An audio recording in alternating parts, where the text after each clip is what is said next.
राजीव जी, मैं आपका रुख करूंगा क्योंकि आप, मैं देख रहा हूं, गांव हो या शहर हो, हर जगह आप माहौल जानने की कोशिश कर रहे हैं क्योंकि अब चुनाव प्रचार जो है जोरों शोरों से शुरू हो चुका है। चुनाव प्रचार मतलब मैसेज कन्वे करना। तो आप जब गांव जा रहे हैं, शहर जा रहे हैं गुजरात के, तो मैं ये जानना चाह रहा हूं कि तमाम पार्टियां क्या मैसेज देने की कोशिश कर रहे हैं और वो मैसेज क्या लोगों के दिलों तक कन्वे हो रहा है? क्योंकि आम आदमी पार्टी बहुत जोरों से चुनाव प्रचार कर रही है, बीजेपी की जड़ें वहां पर मजबूत है, और कांग्रेस कहां है? किसका मैसेज आपको अभी बहुत जो है वो क्रेडिबल नजर आ रहा है? क्या नजर आ रहा है ग्राउंड पे?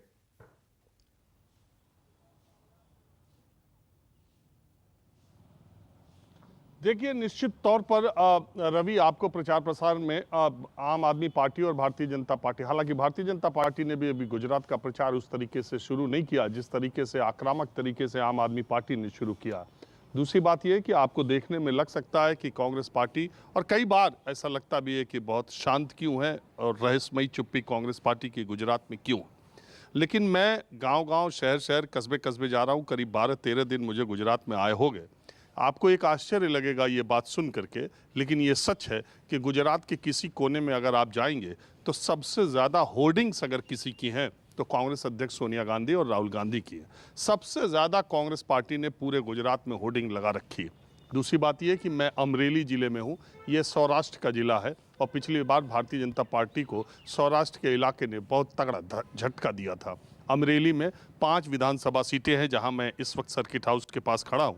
5 विधानसभा सीटें हैं इस जिले में। 5 की पांचों 2017 के विधानसभा चुनाव में कांग्रेस पार्टी ने जीत ली थी।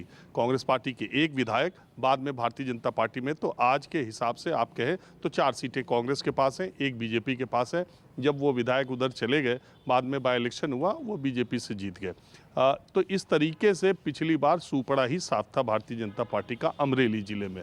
अब बात आती है कि इस जिले में देखने वाली बात है कि कांग्रेस इतनी मजबूत है, जड़ों तक, अंदर तक कांग्रेस है, गांव-गांव तक कांग्रेस पार्टी है। ऐसे में आम आदमी पार्टी का यहाँ पर क्या है, और मोदी विरोध या बीजेपी विरोध का जो वोट है वो क्या, उसमें क्या हलचल है, तो मैं आपको बता दूं। देखिए, चुनाव लड़ने में, इन दिनों चुनाव लड़ने में भारतीय जनता पार्टी के मुकाबले कोई दूसरी पार्टी है तो वो आम आदमी पार्टी ही दिखाई देती है, जहां वो लड़ती है, जहां उसका थोड़ा बेस है। वजह क्या है? चुनाव सिर्फ नेता की बातों, नेता के भाषणों, नेता के वायदों से ही नहीं लड़ा जाता। चुनाव लड़ा जाता है जमीनी कार्यकर्ताओं के कमिटमेंट से। चुनाव लड़ा जाता है अपनी पूरी नेटवर्किंग से। बीजेपी का तो कुछ कहना ही नहीं है। यहाँ ब्लॉक, गांव, वार्ड, हर जगह बीजेपी का आपको संगठन दिखाई देगा और उनकी सारी चीज़ें दिखाई देंगी। 27 साल से पार्टी सत्ता में जो है उसका भी एक असर है। लेकिन अगर आप वैसे देखें तो आपको झोला लिए आम आदमी पार्टी के गारंटी कार्ड लिए लोग आपको बांटते हुए मिल जाएंगे, और गांव-गांव तक वो पहुंच के अरविंद केजरीवाल का गारंटी कार्ड दे रहे हैं, वो अपनी बात पहुंचा रहे हैं। इस तरह से जमीनी स्तर के कांग्रेस कार्यकर्ता मुझे नहीं दिखे। बीजेपी का तो कहना ही क्या, बीजेपी को उतना काम करने की जरूरत भी नहीं है। लेकिन आम आदमी पार्टी के लोगों ने कोशिश बहुत की है इस इलाके में भी, जो कांग्रेस का गढ़ है। और दूसरी बात यह है कि कांग्रेस पार्टी को हल्के में लेना गुजरात में बहुत हल्कापन होगा, क्योंकि 77 सीटें जीती थी।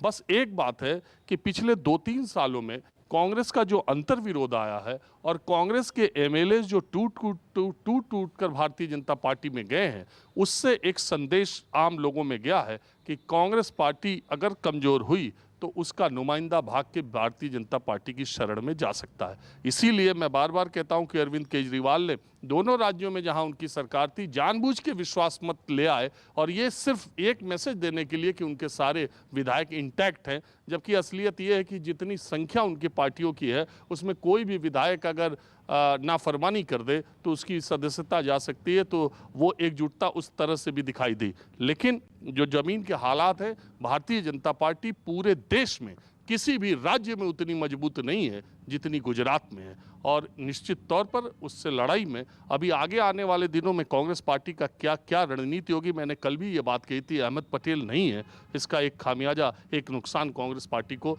इस बार भुगतना पड़ेगा। लेकिन आने वाले दिनों में क्या होगा ये कहना अभी मुश्किल है। एक बात तो तय है कि आम आदमी पार्टी, जो चर्चा जितनी उसकी चल रही है, वो चुनाव में सीटों में तब्दील होगी कि नहीं होगी, ये एक अभी बहुत बड़ा सवाल है। रवि, बिल्कुल बिल्कुल चर्चा हो रही है आम आदमी पार्टी की, लेकिन ये चर्चा सीटों में तब्दील होगी, वोटों में तब्दील होगी, ये आने वाला वक्त बताएगा। नमस्कार, मैं हूं मानक गुप्ता। अगर आपको हमारा ये वीडियो पसंद आया हो तो इसे लाइक और शेयर जरूर करें, और हां, हमें सब्सक्राइब और फॉलो करना ना भूलें ताकि आप देश और दुनिया की कोई खबर मिस ना करें। तो जुड़े रहिए हमारे साथ और देखते रहिए न्यूज़ 24।